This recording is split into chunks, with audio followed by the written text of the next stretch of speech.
I'm sorry. We're not affiliated with yeah. Ed is for Cambodia on Monday. Savage and Ed will be Tuesday or Wednesday. And will then fly to Bali. They're working towards separating on quarters until Cambodia boat trip charter between Cambodia and Bali. So Bali will be Southeast Asia, like Malaysia and North and West Australia.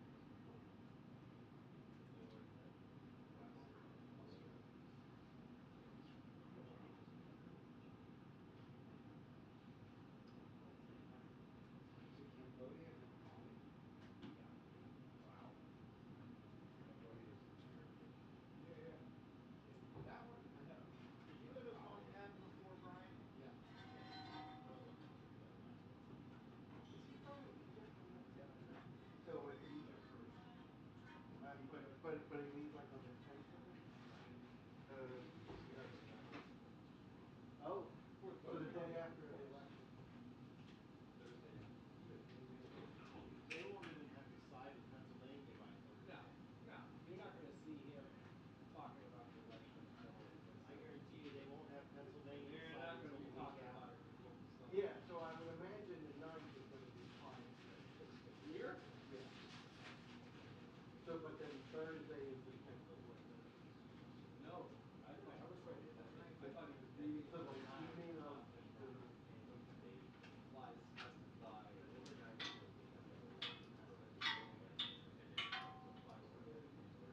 And I have he comes back on the 17th. Yeah.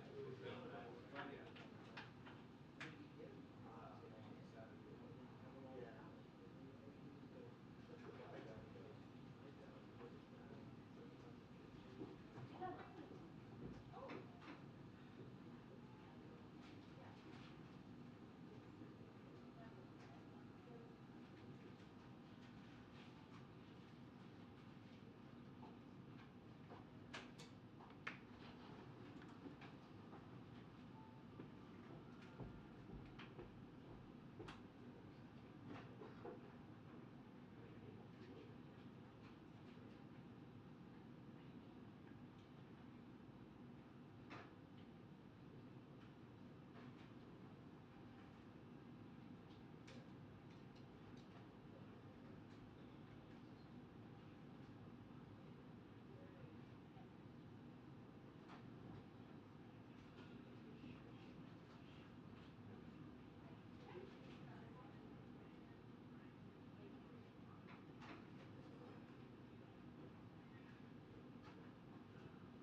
Oh, I think maybe there was a scene in the movie where they walked in an autumn sort of. I think that's what they're referring to.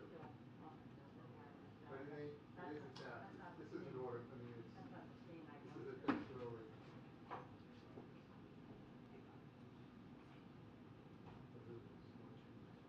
They pushed this briefing back or something? 125. Oh, 125 now. I don't know.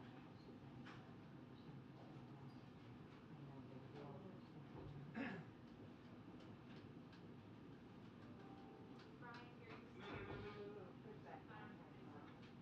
Saturday. Yep.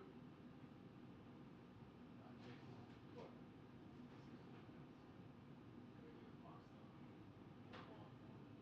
Gotta get a box from the shop. I think I'll pick it up for you. charge extra for that.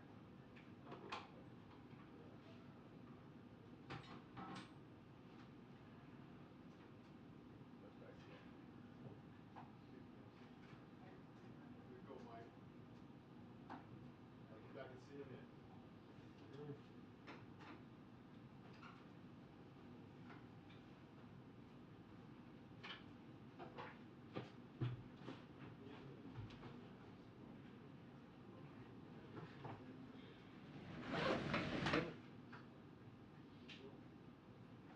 You get the full reports. No, so you saw the thing. You saw this one. That's what we're referring to. Read it. It's very creepy.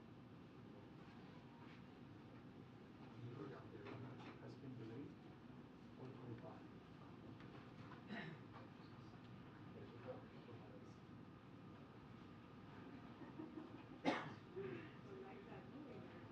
Oh, it was a great movie. Classic.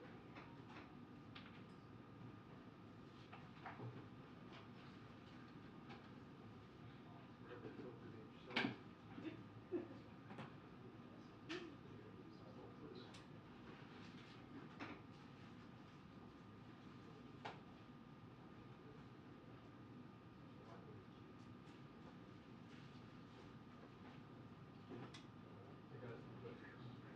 What's going on with the books?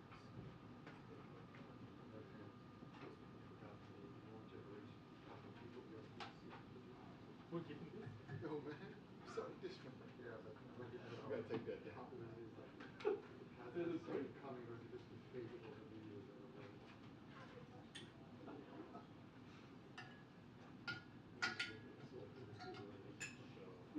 Who's cool today? Huh? Who's cool today? Me? Me. I guess. I feel more comfortable behind Velvet Road. No, this one. Come on, man. Don't you feel more comfortable behind Velvet Road? You look good too. Come on, Mike. We're all about getting the best photo, you know. I'm happy where I am now, behind Velvet Road. Well, from your point of view, it wouldn't matter. It's just a comfort level. Oh, I'm surprised Cole ain't taking that, man. I'm a visitor. I know, I'm surprised Cole ain't taking that. This right here, this is right. I don't know. Oh, that's it. Come on, man. Got the wall set up today. You didn't even move anywhere around here. I don't know. We'll see. You do you, I'll look around. I'm sure he'd be okay with that. Yeah, maybe. Although then you might be blocking the reporter if you think that's the point. Yeah, I think he was evil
right on 25? No. Absolutely. If they look at the clips and social media, they We'll go claim with that she is, as we say, You know, at least they're Texas, consistent.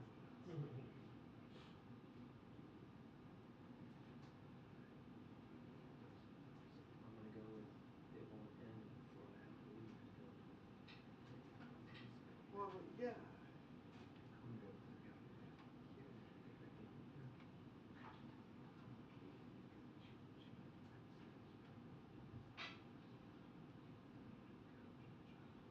Yeah, absolutely. Yeah, that was a good, yeah, and I sent you back a note, thank you for that. That was good.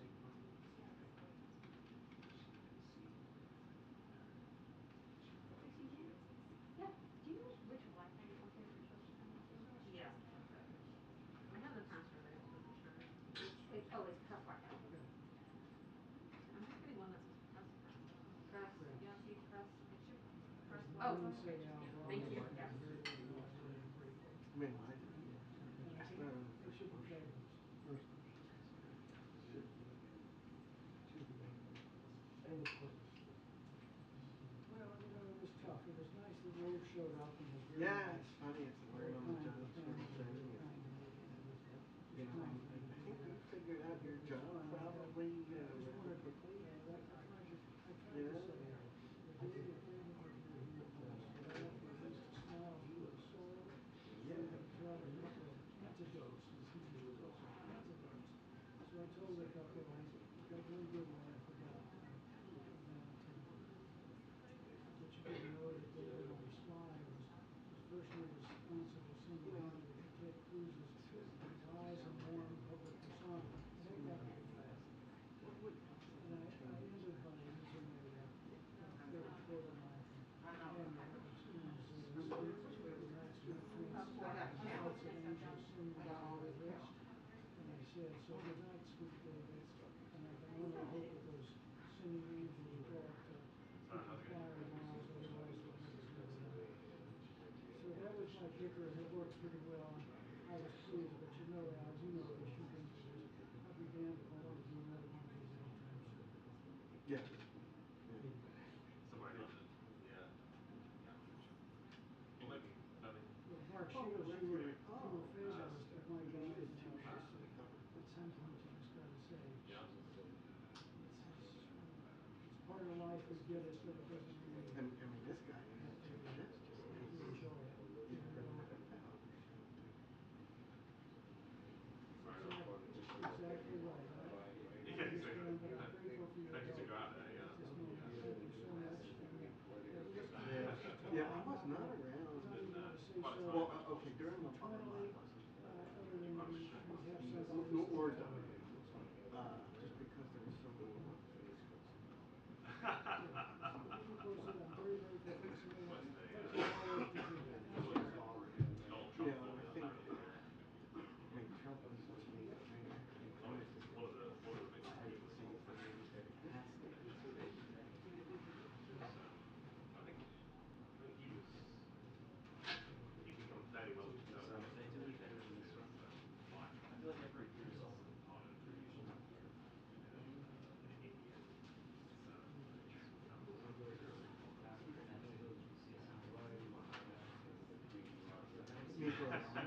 I think more. Oh no. Yeah. Yeah. So he'd be. Yeah. I think he might be the richest. Yeah, we've had it in Full time. I think it's. But it was those images were Wait, what? and let alone you were out of No, we're Are you in not. there? I'm in Okay. Florida Yeah. yesterday, so I came back this morning. But I'm also And leaving my for shots Avon. are only mediocre. Oh, are you on the Because it was jammed in yeah. there so tight, and I was off to Are you leaving Monday? right hand. Oh, do you So I took a picture of him sitting No, there. I did, super tight connected.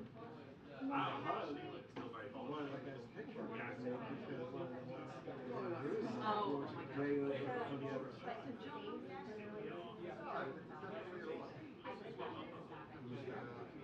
The website's got Oh, okay.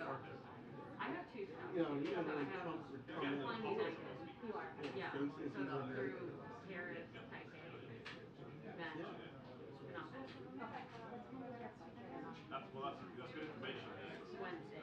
Oh, it's Wednesday? Yeah. It's like 11 a.m. Yeah. So it's a long train. I leave like super early Monday morning, like 7 yesterday, and then When are you getting your house? they said not to pick up till Christmas. Okay. Oh, I have Do you have bags? visas. Yeah. Yeah, thanks. No. I just have news. Um, so if you're flying Air Force One, then you won't get a visa back after you stay with safety. If you're not flying Air Force One, they are thinking Friday. Yeah. And I've also, heard a bunch of people are doing that. training no longer needed immigration visas, but instead you need like a whole pile of people. Wait, we no longer need to do it? That's correct. But we already applied. Well, like, but the White House was like, they're not fully. Yeah, you don't need it. They're gonna have expediters in the airport in Bali. For like the charter and stuff. Oh, no. Not just for the charter though, also for like New York. And there's like, you have to sign a letter that says you're not gonna break laws. You'll throw it if you want to be. Don't bring people. That's the kind of thing. That seemed like a Yes. Yeah. But so there's like a letter you have to get on letter dials, which, or like something, some letter certifying you're not gonna break the law. Maybe it doesn't have to be on a letter. Okay, so we'll get that from the White House? There will be a, like, I was going to send all of this stuff out and then was told not to do that. I appreciate because things keep changing and I don't want to have to come to all the places. Hi, I don't think we have. I'm Tam. And like, there were, like, even though I had a lot of questions looking at it, I was just like, I mean, like, they definitely seem to be, like, trying to head things off.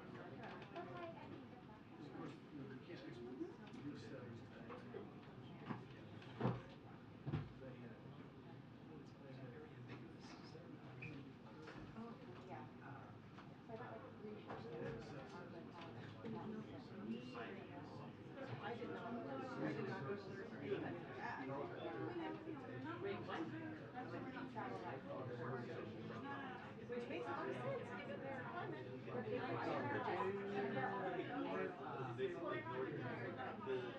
Yeah, but they're not single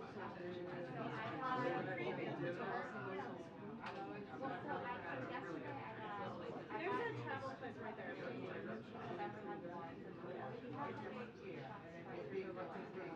Yeah. Oh yeah.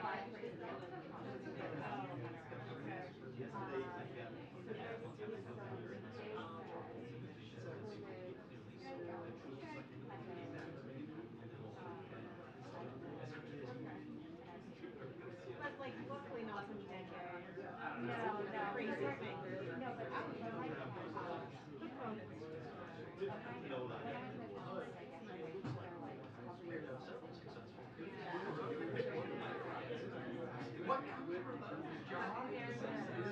Okay, I didn't read that. I was like, the poison pill was checking. That's great. No kidding, no joke.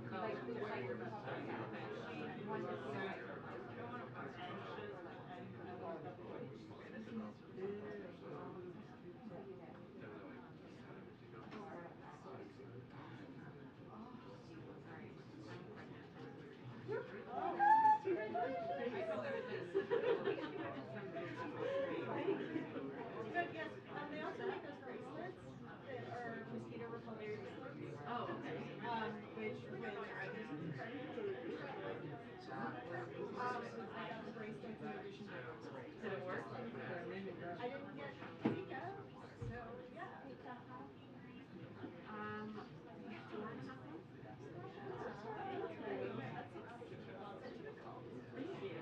Well, then like the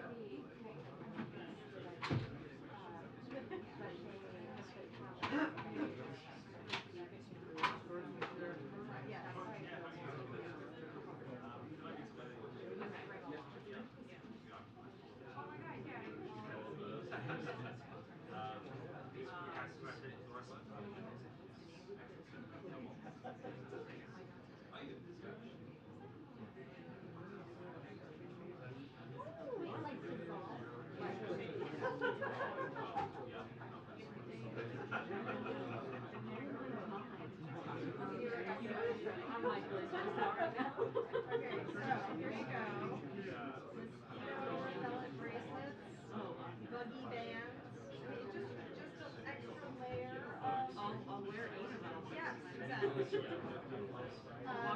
Conference with them up on my arm. They last like, and you're like trying to get called on. Bunch of kids. I know. And might be going. I mean, I would wear the other stuff too, but like this just gives you an extra layer of reassurance. It was an RSV from the DN. Yeah, there you go. Bring them over tomorrow. What email?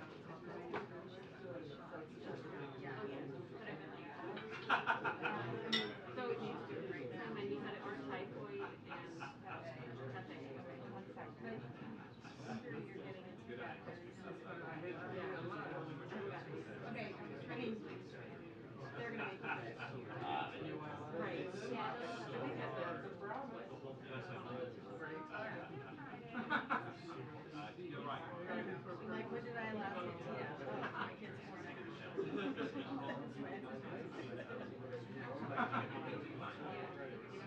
Feels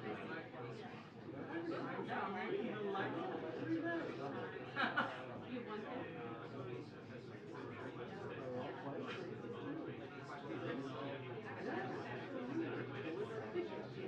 Well, close. I don't know why you can't put on the shirt.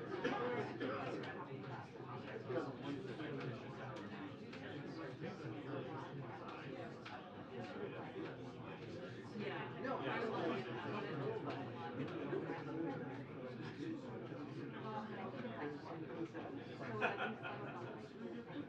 That's a good idea. Yeah, no, just let me know.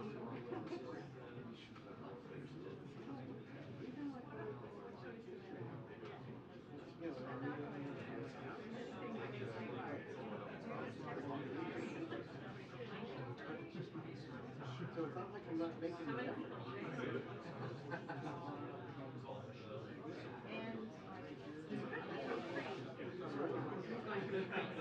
no, he's coming back. Yeah, he's gonna come back 6 days, and he's doing their first We call them editing.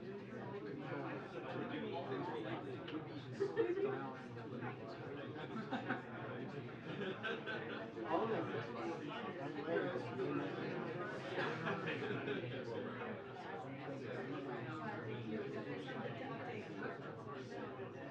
I mean, there's like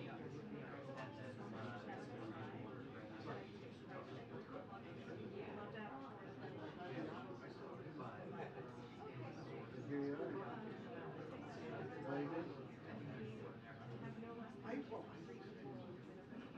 Well, my older brother started to like that. And so I started reading the comics on board. And then the older I got, the more the A section started to expand. yeah. But I still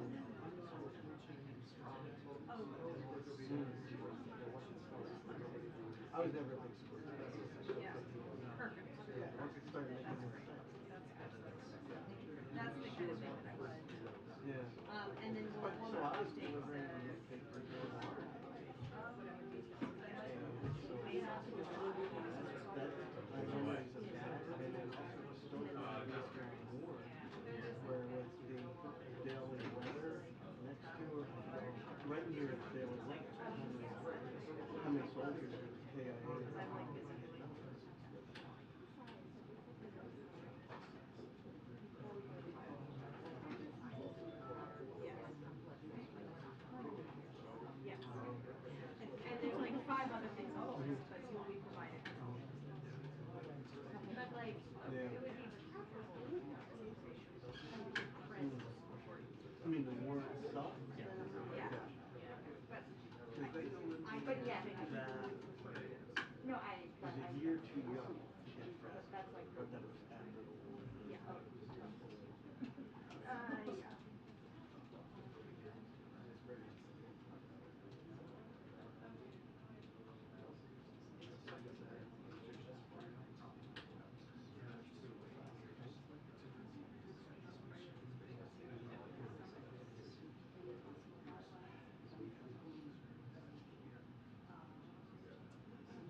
of me wishes that we would like mess with the color schemes just to get like more fun situations.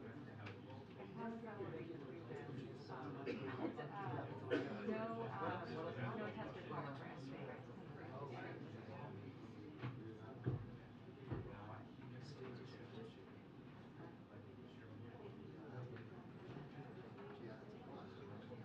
I'm not.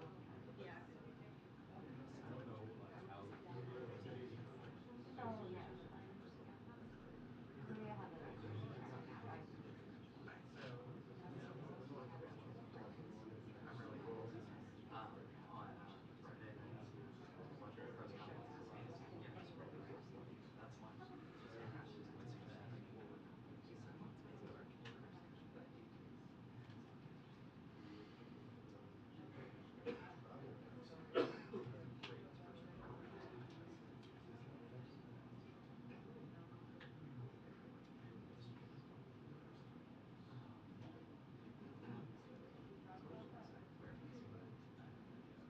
A lot more fast than today.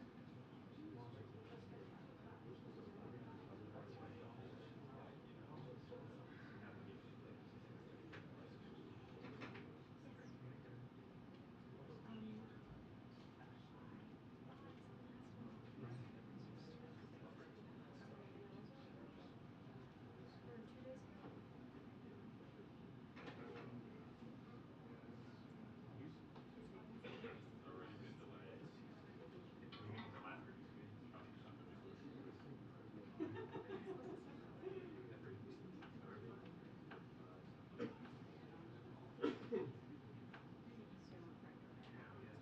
Sometimes you should just do it.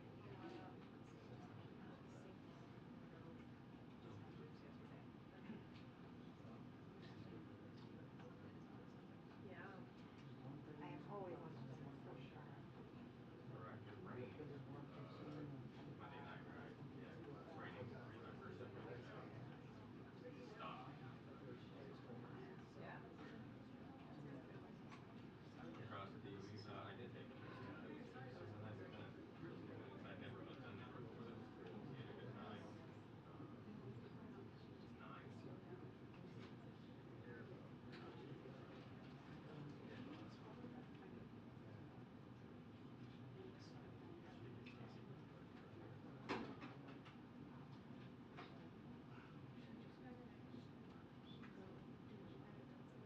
I was there with yeah, I went with my wife.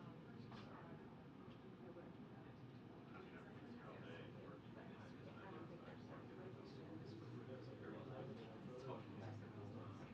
Very nice. I think he likes to hold like an hour and I didn't realize it was like 4 stories, like 4 levels, a bunch of different offices. And it just happened to be like walking down that hallway that I saw Secret Service kind of like set it up. The guards are gonna be coming because like those guys are insane. So I showed up. Sure does. Very dark suit.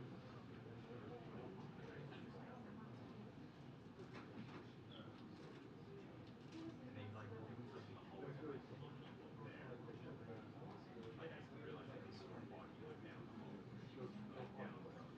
So they were like set up like it's like a park ranger that's like doing these like games with the kids to like keep everybody right there.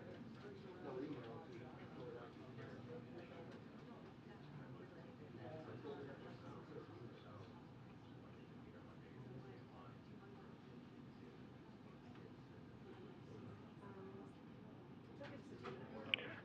2 minutes to press briefing. 2 minutes to press briefing. Thank you. Hey, I should have stood up like half an hour ago.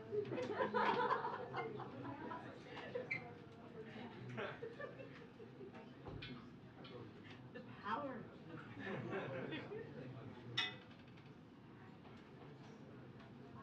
Oh my goodness, you have no idea the first thing he had to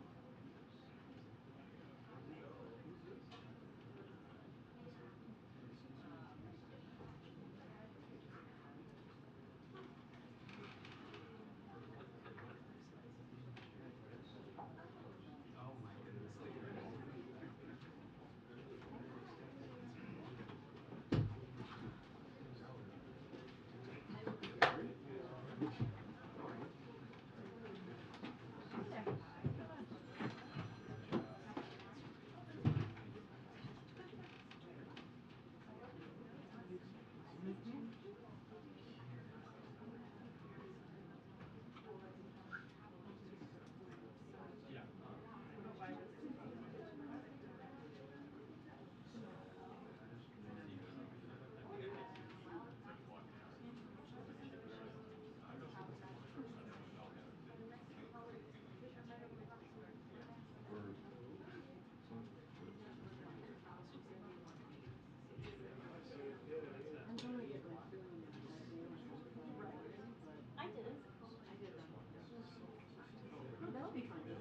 You warn everybody next station.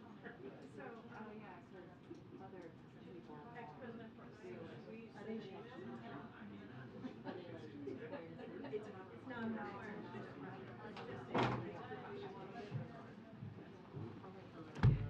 Hi, good afternoon, everybody.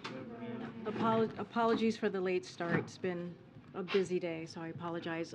The in-town pool is going to have to gather about 2:05, and so I will stay beyond that time as long as we can. But again, apologies for starting late. Okay, as you all know, the president has long talked about our nation being at an inflection point. He has been clear, democracy is under assault, and we cannot pretend otherwise.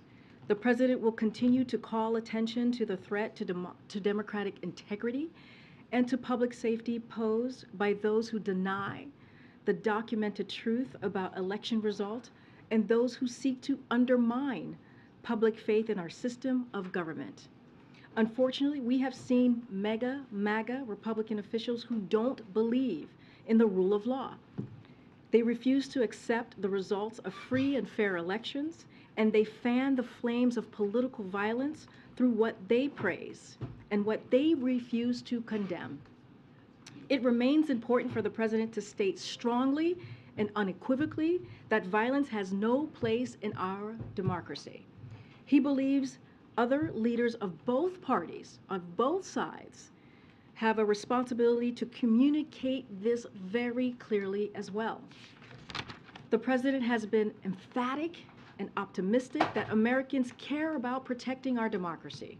He has consistently talked about the fact that America has emerged stronger from some of our darkest moments. And today, there are far more Americans of every background and every belief who reject the dangerous path of political violence than accept it. The president will continue to speak about the challenges facing our democracy and his enduring belief that America will persevere. He'll also keep acting to address political violence, including by continued implementation of the first ever national strategy for countering domestic terrorism that he released in June of 2021. Now, President Biden has made it his top economic priority to lower costs for American families, and he has been delivering. He's beaten Big Pharma, and Medicare is negotiating lower prescription drug prices as well. Gas prices have come down by $1.25 per gallon since June, and Medicare premiums are down as well.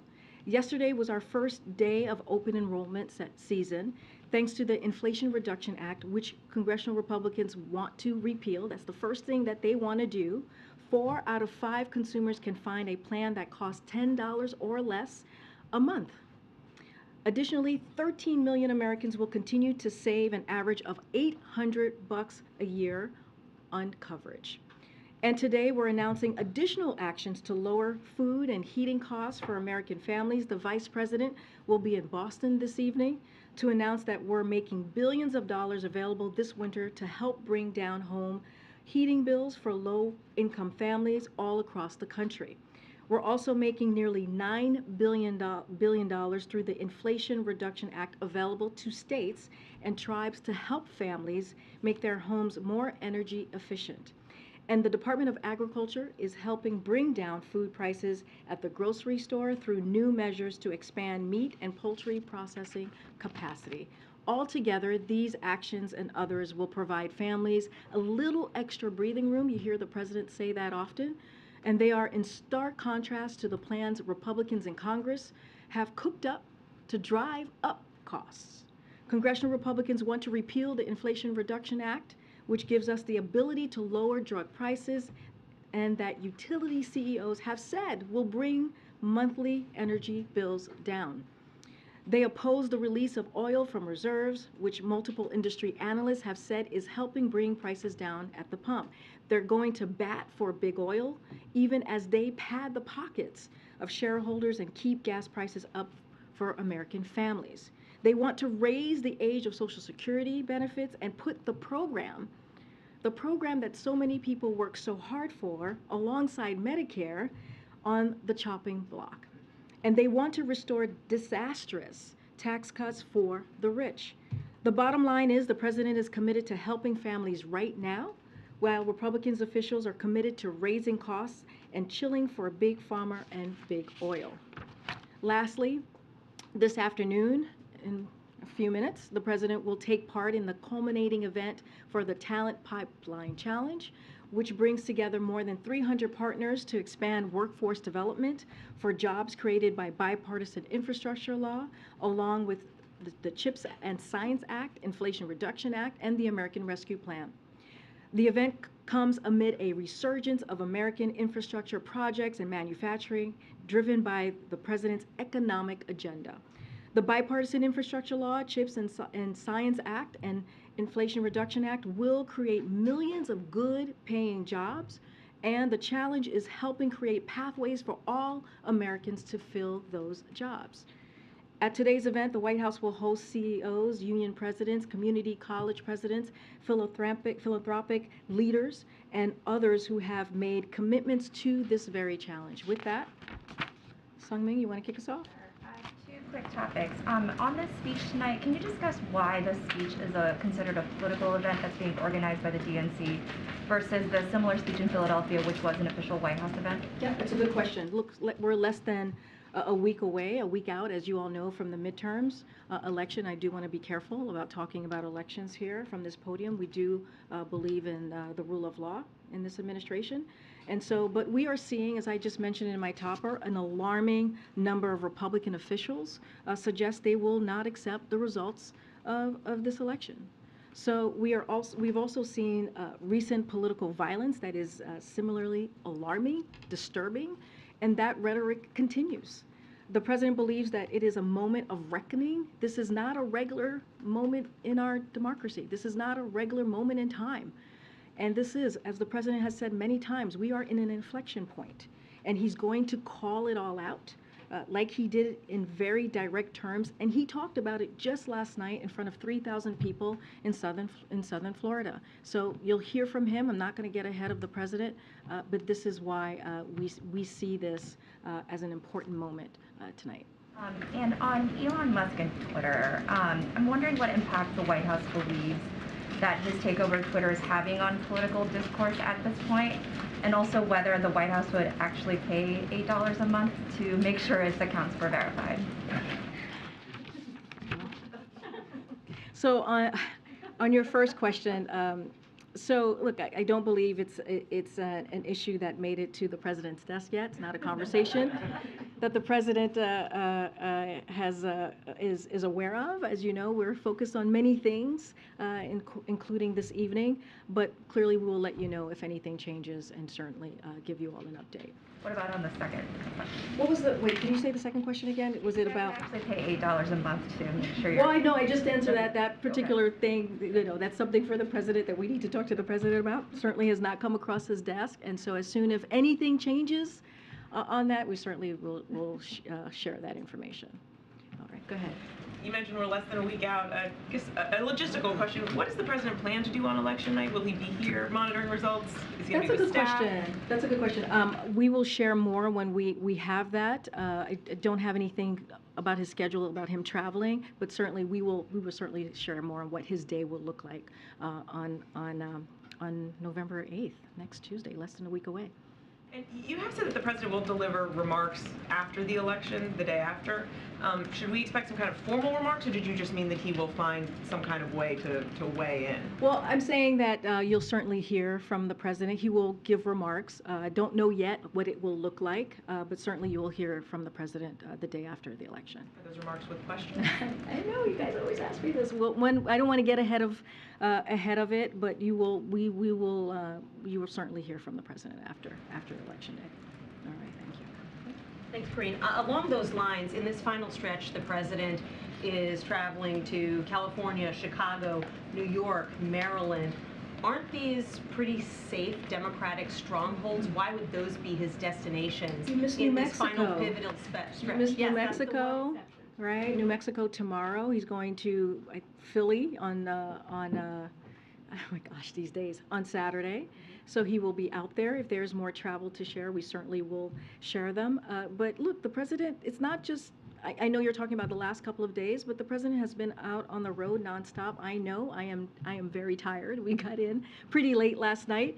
And I've done many of the trips with him, and he has been nonstop, and he'll continue to do that. We will certainly have more travel to share in the upcoming days, and you'll see where he'll be going. But Maryland, for example, where he'll be campaigning with Wes Moore, I mean, polls show Moore beating his opponent 2-1 at this point. Why does he need the president's help? So right I'm now? going to be really careful about getting into any kind of punditry from here, political politics from here. But look, the president believes this is an important time. The American public has a choice. There is a choice in front of them. And there are many places to have those conversations and lay that out for the American people. And that choice is very clear.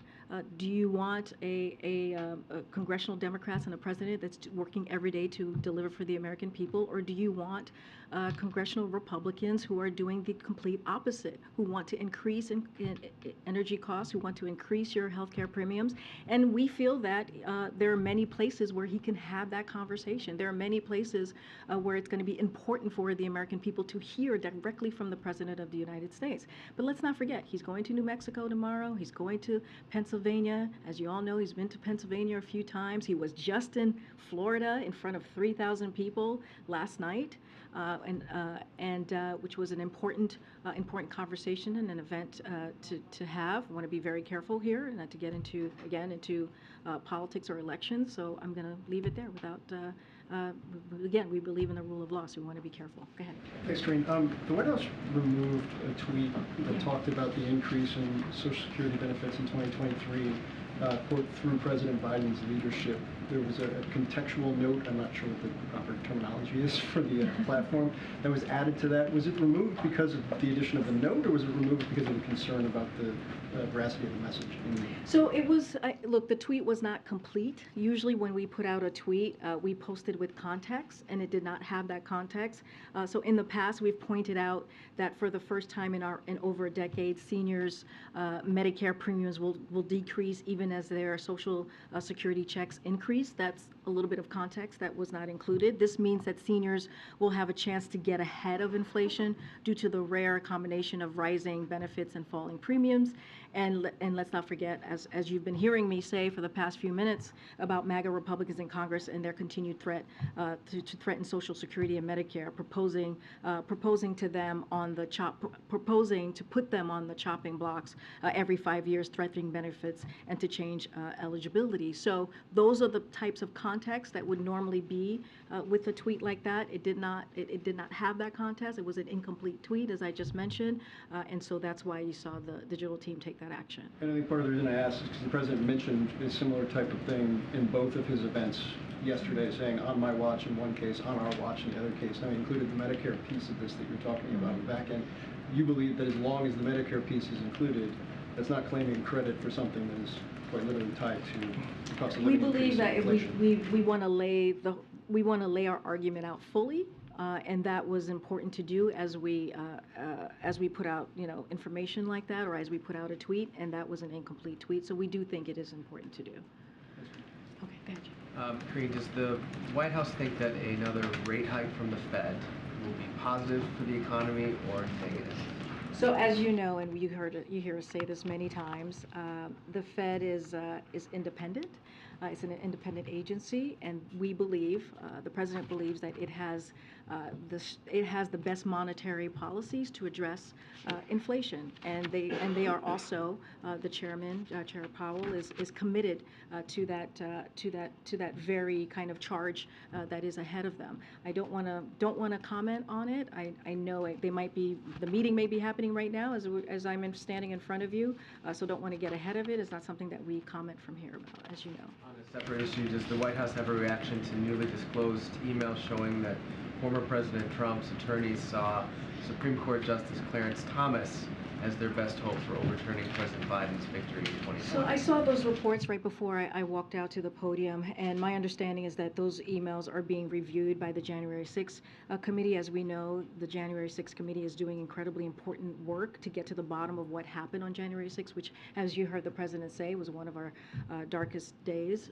in our nation's history. It was, as we all know and we all saw and you all reported, an attack on our democracy.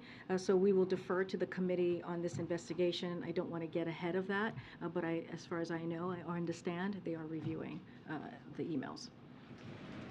I'll get to you. To what degree could you characterize how much the Pelosi attack influenced the president's decision to give this address tonight? How much of a catalyst is that?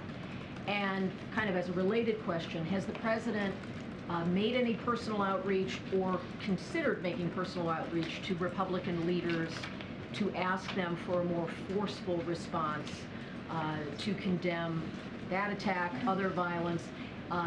I understand the power of the bully pulpit tonight, but has he done any direct contact to Republican leaders? And I appreciate your question, and I understand your question. I'm going to start with the last one first. It should not be controversial to speak out against political violence. It should be something as political leaders should automatically do in a forceful way. And you all have reported on what happened to Paul Pelosi and how horrific it was and how devastating it was and how dangerous that action was. And the rhetoric that we're seeing, that rise of rhetoric that we are seeing, you have people out there who listen and who take that rhetoric very seriously. And so the president believes that it shouldn't have to, he shouldn't have to call them to say, hey, you need to condemn what happened a little more forcefully. That is something that it should just be something that's automatic, and they should just do that. Look, the president, again, is making this speech because we're seeing an alarming number of Republican officials who are saying, they're being very clear, they're not going to accept the results of these elections. That's a problem. And yes, when we see what happened to Paul Pelosi, and again, the president spoke. You all know, you've heard us say this. The president spoke to the speaker on Friday. He spoke very forcefully at his event Friday evening. He spoke to this again on Saturday, and just yesterday in Florida, he spoke in front of Florida Floridians about this attack. And so, look, he's going to continue to call this out. What we're seeing is a attack on our democracy, and the president has been very clear. We need to protect our democracy. We need to strengthen our democracy, and he feels it is important, as the president of the United States, to continue to speak to this. Good, Stephen. Given the stakes, let me ask you a big picture question. Does the president believe that if the country chooses divided government next week and gives Republicans control of the House, that the federal government can operate efficiently and effectively while he's still president? So look, I don't want to get into hypotheticals. I know you want me to answer to a potential result that we might see next week, so I want to be very careful here. What I can say is that he believes, and I said this at the top and I'll repeat it here, that there are far more Americans of every background and belief who reject the dangerous path of political violence than accept it. We see this in polling. We see that majority of Americans want to protect our democracy, and do not agree with the political violence. Do not agree with the rise of rhetoric that we are seeing. And so I'll leave it there. That's what we're seeing from Americans, majority of Americans. I'm just not going to get into hypotheticals from here. In his speech yesterday in Florida, the president suggested that shutdowns and default are likely outcomes if the Republicans take control of the House of Representatives and he doesn't agree with their demands on Social Security and Medicare. To what extent should Americans be braced for those outcomes? I mean, the president is saying that because Republicans are saying that. Republicans in Congress have been very, very clear that if they do not put Medicare and Social Security on the chopping block, right? You have one senator that suggested 5 years and another senator from Wisconsin who suggested we should put it on the chopping blocks every year. And they said if they don't get those demands, if they are not able to do that, then they're going to put our economy at risk. They're going to put it into a spiral downturn. That's what they said they're going to do. And again, this goes into what the president has been saying. There's a clear choice for the American public. There's a stark choice for the American public. This is what the president has been talking about almost every day for the past several months. So again, not going to get into hypotheticals, but we should take them by their word, right? We should. This is what they're saying that they're going to do. Great. Go ahead, JJ. The news just broke. The Fed did raise rates by the 75 basis points. Just following up to see if you did want to share anything now that the news is out. This happens to me all the time up here. Okay, so I'll say a couple of things. Again, you know, we see, this presidency, our view is that the Fed is a independent agency, and we respect their independence. The Fed actions help bring inflation down. And as mortgage rates increase, demand in the housing market should continue to cool, and inventory should increase, which should have the effect of lowering housing inflation. This is part of our transition to stable and more stable and steady growth, as you hear us speak about from our economic team, and also from myself and from the president. And again, stable and steady growth with lower inflation. This is the kind of economy that delivers for working families, and that's how we see the work of the Fed. I'm not going to go into any specifics, any more details from here. And then one other thing on violence, political violence. Do you know if the president has had a chance to speak directly to Paul Pelosi yet? I don't have any calls to read out on a direct conversation that he's had with Paul Pelosi. As you know, he's spoken to the Speaker on Friday, and you know, he continues to keep them in their prayers. And he is glad to hear that Paul Pelosi will have a full recovery. And I'll just leave it as that for now. Go ahead, Tam. Yeah, I just wanted to go back to Kelly's first question. Was the attack on Paul Pelosi an impetus for this speech to happen? Was it an inspiration? Had the president already been working on it? What's the timeline on this speech? Just a little, just to share, you know, this is something that the president has talked about for some time, right? This isn't new for this president. He's talked about, we all know about the soul of a nation and how he decided, one of the reasons he decided to run in 2019 was because of what he was seeing, was because of what occurred in Charlottesville, which was devastating to see that in our streets in America. And he spoke very clearly. You saw the op-ed that he wrote when he saw that. And so it has always been something that's been top of mind for him. He spoke about it in his inaugural speech, you know, the soul of our nation and protecting our democracy. He spoke about it on January 6th, the anniversary of January 6th, just this past year. You heard him speak about this in front of Independence Hall, or at Independence Hall, outside of Independence Hall to be more specific, where, you know, our democracy started, if you will. And so this is a conversation that he continues to have. Clearly, we are seeing an uptick, a sad uptick of rhetoric, of political rhetoric coming from really extreme Republicans in office. And also, yes, you know, we saw this violent, awful, horrific attack on Paul Pelosi. And so, you know, there are reasons that he believed this time was now to make sure that he spoke directly to the American people. Again, and he has said this before, this is nothing new. We are at an inflection point. These are not regular normal times. Just one more question, and I know we keep asking it, but I'm going to try it from a different angle. I wonder what the question's going to be, Tam. I don't know what I'm going to ask. The president of the White House. Okay. Correspondent Association. So I went back. Every president since Bill Clinton has immediately after the midterm election held a lengthy press conference to talk about the results, to answer questions from reporters about what it means for his presidency. Ronald Reagan did it too.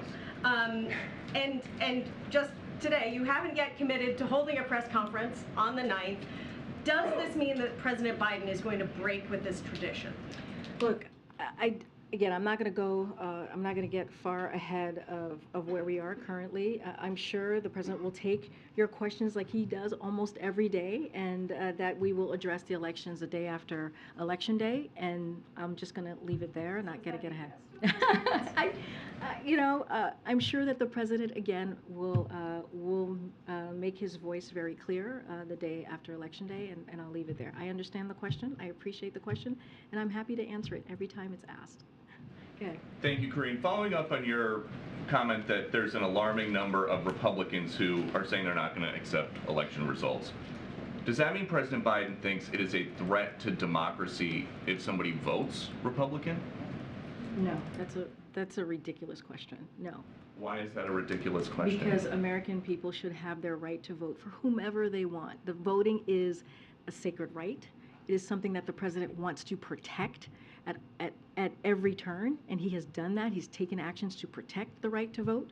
And you see Democrats in Congress also doing the work to protect the right to vote. We are talking about MAGA Republican officials who have been very clear about this, who say you know, they are pro-police, but then they are also pro-insurrectionists. That is, you cannot be pro-police and be pro-insurrectionists, who also say they want to defund the FBI.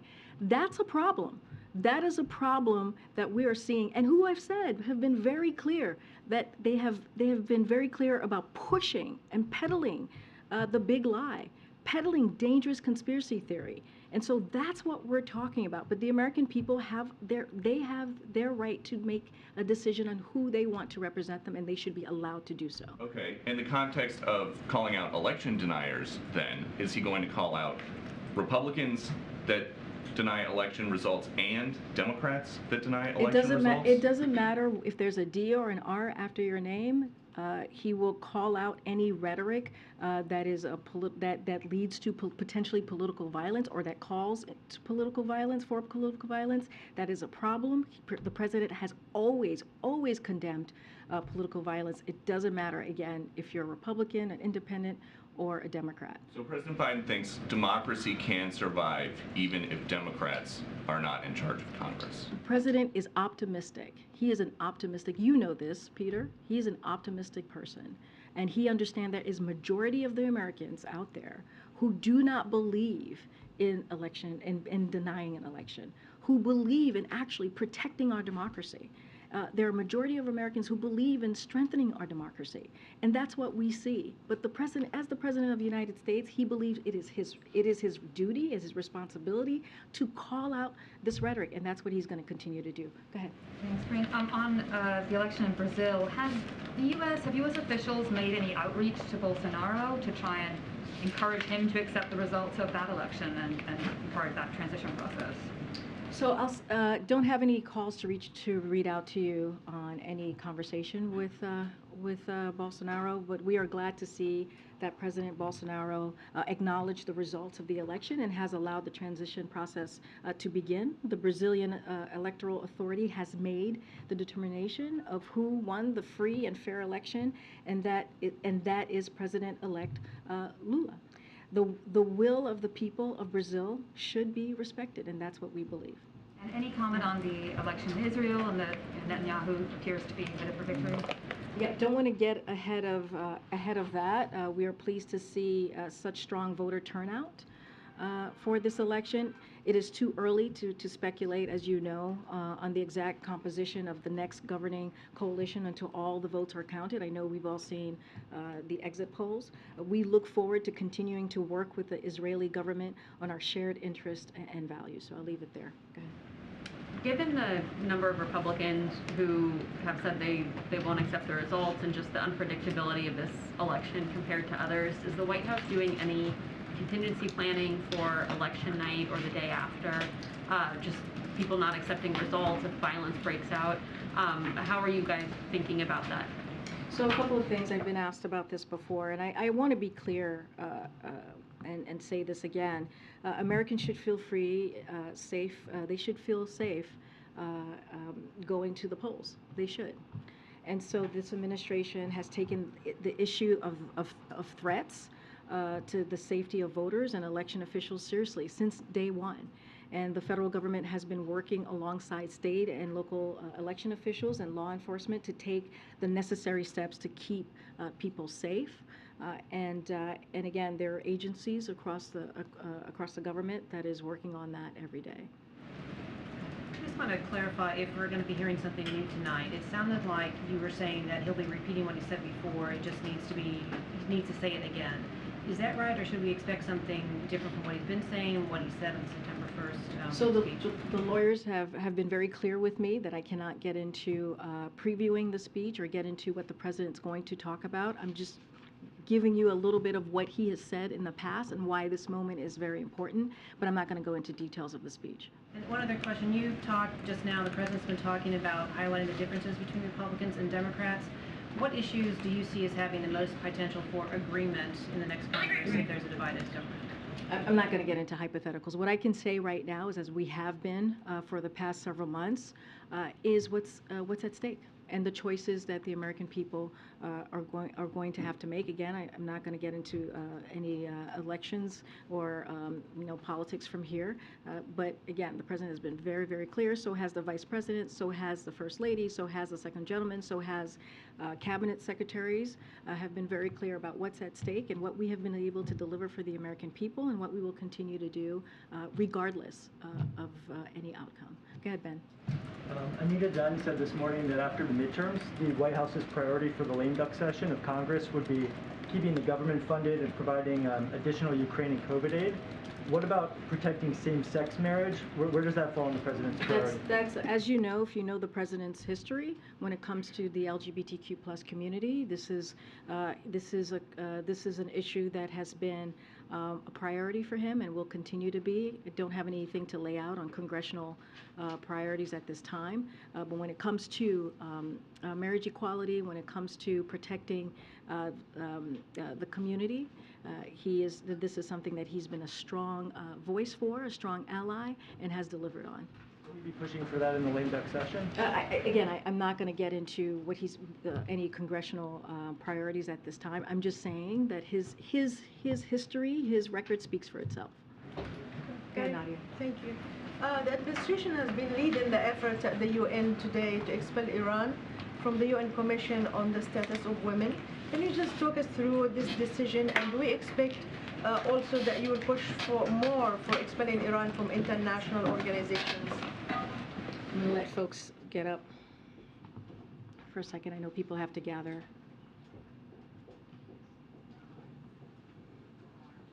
They're going to the event, they're not walking. No, it's clear. I know, Kelly, you're always very sensitive to that because people are watching. And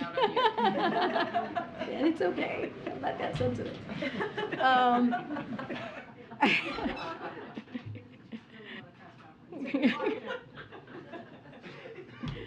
All right, my friends. So Nadia, on your question, look, as it relates to what we've seen, the actions that we have seen the Iranian government take on the horrible actions that they've taken on protesters, women who are bravely seeking to speak for their basic rights. We have been very clear. The president has spoken against that. He has called out and lifted up the brave women and citizens of Iran for doing that, for being out there and speaking out. And he's called out the Iranian government. And we have, across the past several weeks, laid out just what we have been doing to make sure that we hold Iran into account.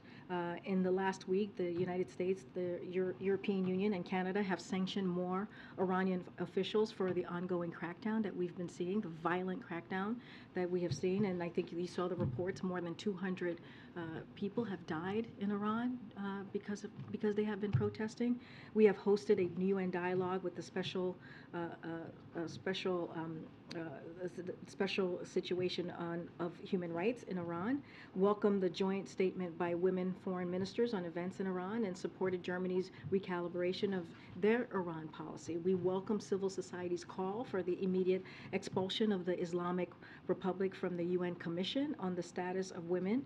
The U.S. government will take action to ensure Iran is removed. To your question, women and men in Iran must have the right to freedom of expression and assembly. That is something that the president believes. That is something that this administration believes. Women should be able to wear what they want, free from violence or harassment. Iran must end its use of violence against its own citizens simply for exercising their fundamental freedoms, their basic rights. Until Iran changes its behavior, the United States will continue to impose costs and hold accountable Iranian officials and entities that are responsible for employing violence to suppress protest, civil society, and women's rights. Another one on Iran, if I may. An Iranian delegation is expected to meet in Austria with the IAEA this week. I'm curious if the administration, if the U.S. is going to have any sort of role in that, and what it says, in your view, with the sort of stalemate that's emerged in the larger nuclear talks. So I don't have anything to share on that particular IAEA visit. So clearly that's something that we recommend. We welcome, I should say, not recommend, but don't have anything else to share beyond that. But you don't view it as sort of a movement one way or another on the I just want to talk to the team before I make any statement on that or take any position. Go ahead. Thanks. On what you said about the president saying that he's concerned about Republicans who have refused to say that they will accept the election results, does the president think that those refusals will create political violence, will lead to political violence? Well, he's speaking because he wants to make sure that he's loud and clear, and I want to be very careful because don't want to go into anything that he might say tonight or into his speech. That what we're seeing, these are not normal times, right? This is an inflection point. That it is important as the President of the United States to speak out against what he's seeing, against this rhetoric, against this political violence. Look, it is an important time in our history, and as I've mentioned before, this is one of the reasons why this president decided to run for this very office. Look, I don't want to get into hypotheticals of what may happen, but what the president believes is that what he is seeing and what we are hearing from MAGA Republican officials, extreme Republican officials who say that they are not going to accept this election is a threat to our democracy. And so I'll just leave it there. Corrine, about tonight, but beyond tonight, the president is looking for this speech tonight to kind of quell some of the reactions and the upset, this political upset that's happening. But there's more to it than that. What's next beyond the speech? Because on the Hill they're talking about, Capitol Police can't really secure a lot of the leaders who are in need of help. What's next beyond the speech? So when it comes to the protection of leaders, to the last part of your question there, I don't want to get into commenting on security-related matters. That is something that we are very sensitive to and want to be very mindful and careful here. So anything that's related to individual safety at the Capitol, that goes to the Capitol Police and even on any questions of the Speaker's security. I know that has been something that folks have been asking. But again, for a variety of reasons, we're just not going to comment on security-related matters or discuss issues related to the Speaker's security or any member security. This is a subject that's best left for the Capitol Police. Look, the president understands that there's a lot of work to do. This is on your first part of the question. This is why you've heard him talk about protecting our democracy, strengthening our democracy, and and the work that we need to continue to do several times. I've listed out the many times that and I'm sure I've missed one or two, the many times that he's had this very kind of conversation, given these types of remarks. I'm not going to, again, get into what he's going to say. I'm going to let the president speak for himself. But again, this is an inflection point. This is an inflection point in our country's history, and there is a choice that Americans are going to have to make.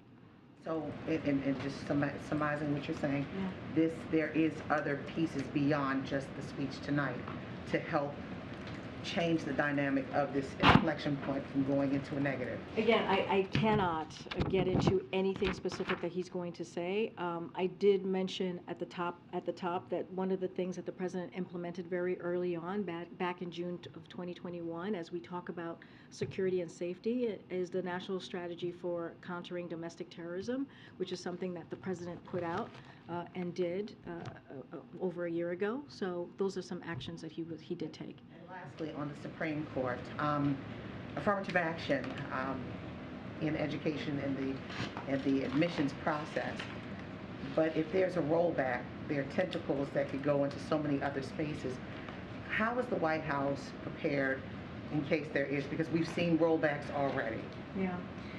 Look, the president has been very clear about what's at stake, right? Affirmative action. We saw Roe, the decision on Roe, and how, a constitutional right that was around for almost 50 years was taken away. Freedoms have been taken away from women, just across millions of women across the country. He's been very clear. Voting rights is at stake. Marriage equality is at stake. The president has listed that out and has been very clear. And this kind of goes to what we're talking about today, and what we have been talking about for the past several weeks, several months, which is so much is at stake. So much is at stake for the American people. When you think about our freedoms, when you think about our rights, this is what the president has been trying to say and has been saying, is that's why there's a choice to be made. This is why, the work that he's been doing and congressional Democrats have been so important, because we are fighting for the freedom of Americans. We are fighting for the rights of Americans. We understand not just our role here, but our role globally. I was just asked, Nadia just asked me about Iran and what the president has said about that, about protesters in Iran, women who are fighting for their rights, civilians who are fighting for their right, and the violent crackdown that we're seeing there. So the president understands his role more globally as well.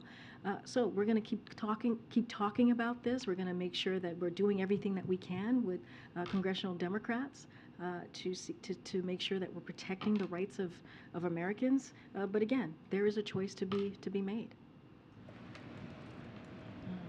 Go ahead, Philip. Thank you.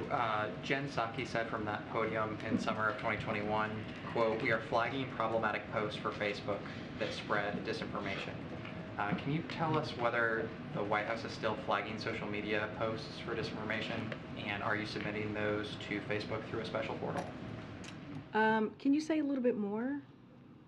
Yeah, there was reporting in The Intercept about opportunities for the federal government to identify for social media companies different posts that contained what was perceived as misinformation about the origins of COVID, the vaccine, other things as well, such as Ukraine or the U.S. withdrawal from Afghanistan.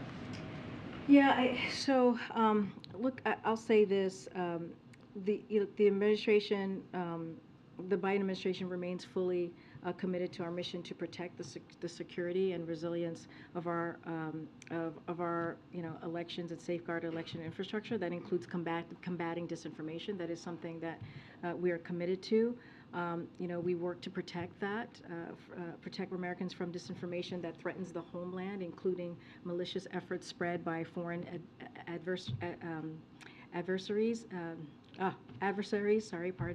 began before the Disinformation Governance Board was established. In fact, some of that work began before this administration. So, I want to be very clear that cross-agency work continues to this day. Don't want to get ahead of anything else. This is a Department of Homeland Security, so I would refer you to them. So you are flagging misinformation? I don't have anything more to add. This is a Department of Homeland Security that I would refer you to. Does the White House participate in the secret government censorship portal, though? I think that was part of the question. Does the White House submit examples of alleged disinformation and misinformation for Facebook to censor through this portal? No. I wanted to follow up because you've spoken at length about the threat that those who deny documented truth about our elections pose. And some critics have raised this, so I want to see if you can maybe square the president's current rhetoric when it comes to elections with what he said in January during a press conference when he said of those midterms, quote, "The increase in the prospect of them being illegitimate is in proportion to not being able to get those reforms passed." Obviously, those voting reforms did not pass Congress, so is he confident that the coming midterms are going to be legit? How are those two things congruent? Yeah, this is something that you're talking about, the Jen reference? No, the president said in January. Oh, right. But I think did you ask Jen this question as well? I may have. Okay.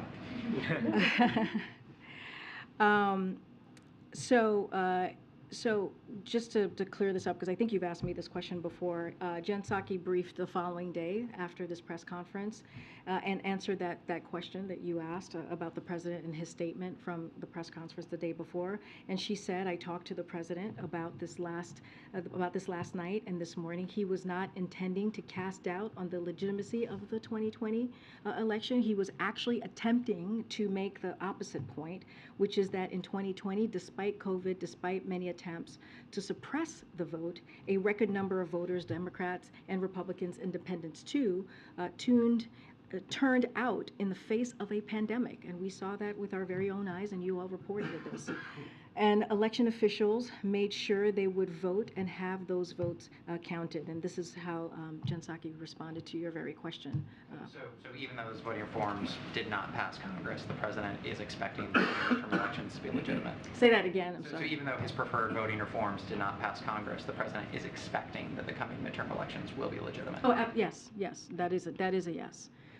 Do you have any reaction to the agreement reached between the Ethiopian federal government and the Tigrayan authorities in South Africa? I have a couple lines for you there. So, as you know, the United States, we are committed to the unity, sovereignty, and territorial integrity of Ethiopia. We seek peace and stability in Ethiopia to build upon the long-standing strong partnership between our governments and people. The United States commends the African Union panel on their extraordinary leadership to determine efforts to facilitate talks, as well as the work of the African Union Commission. South Africa, who hosted and international partners, the United Nations, the Intergovernmental Authority on Development, the United States remains committed to supporting this African Union-led process as it continues, and to partnering to ensure it brings a lasting peace to Ethiopia, and that is something that we are committed to. Go ahead. And Go ahead, Courtney. what do you... No, we're going to continue. Go ahead, Courtney. I want to ask about student loan relief. Excuse me. Have you approved, or is the Education Department in the process of approving any loans or the applications for relief conditionally? I'm sorry. Can you speak up just a little bit? Yeah. I want to ask about student loan relief. Are you or is the Education Department in the process of approving any of the applications that you've collected conditionally, or so that you're ready if there is a change in the court pause on distributing relief? So we're continuing to receive and process applications for debt relief. That is what we have been doing for the past 2 weeks now, I believe. And we're continuing to encourage eligible borrowers to apply for relief at studentaid.gov. That is something that is the outreach that we are continuing to do from here, and clearly from the Department of Education. I should say from the Department of Education. Remember, the Eighth Circuit's order does not reverse the lower court's dismissal of the case or suggest that the case has merit. It merely prevents debt from being discharged until the court makes a decision. But we're going to continue to again, collect the information and process the applications. We're going to continue to encourage people who are eligible to do that, and we will be at the ready when the time comes. And another question about the IRS. I know that Secretary Yellen just appointed someone to temporarily lead while the president considers who to nominate for commissioner. Will the president be meeting with the acting commissioner? Will he be talking at all with him or Secretary Yellen's team, given that IRS reform is such a big part of your agenda? I don't have any meetings to preview or anything to lay out. Clearly, that is something that's under Secretary Yellen's purview, and so I would just refer to her if you have any questions specifically to the acting commissioner. Okay. Thank you, Corinne.